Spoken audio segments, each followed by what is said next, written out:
Hi, I'm Joshua Moore, and this is More Topics. Today's topic is a brief history of calendars. Since humans first evolved, we've been using different methods to keep track of the passage of time. The first calendars were created based on the changing of the moon. The importance of this was that it allowed early humans to keep track of predictable phenomena such as the Nile River flooding in ancient Egypt or monsoon season in the subcontinent of India.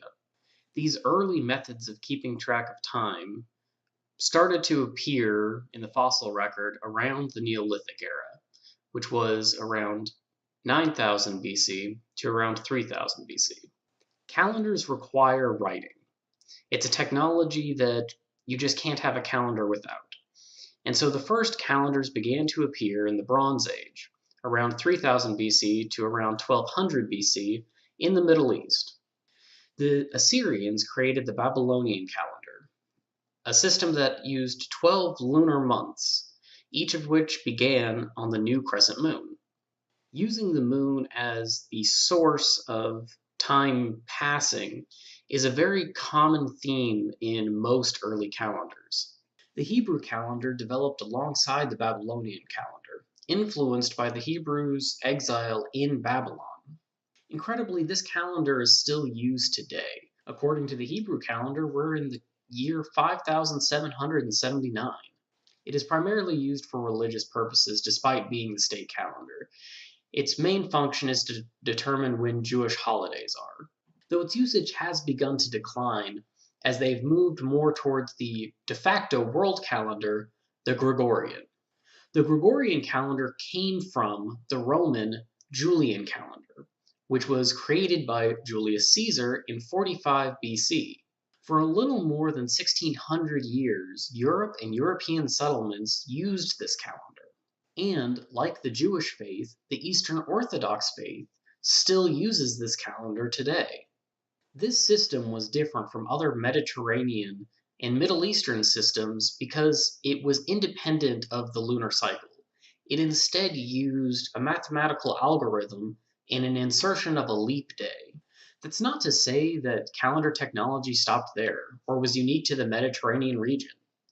Omar Khayyam, an 11th century Persian mathematician and poet, created an extremely accurate calendar system called the Jalali system.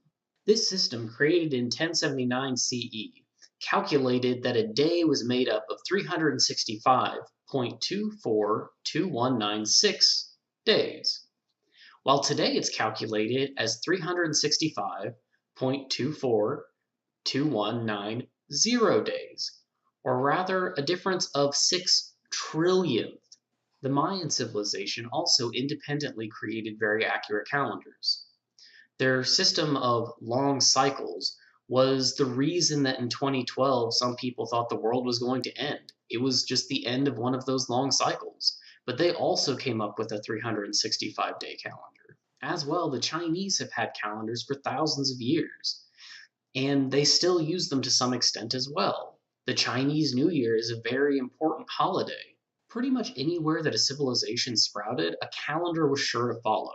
It was very important for their success in agriculture, knowing when to plant and knowing when to harvest.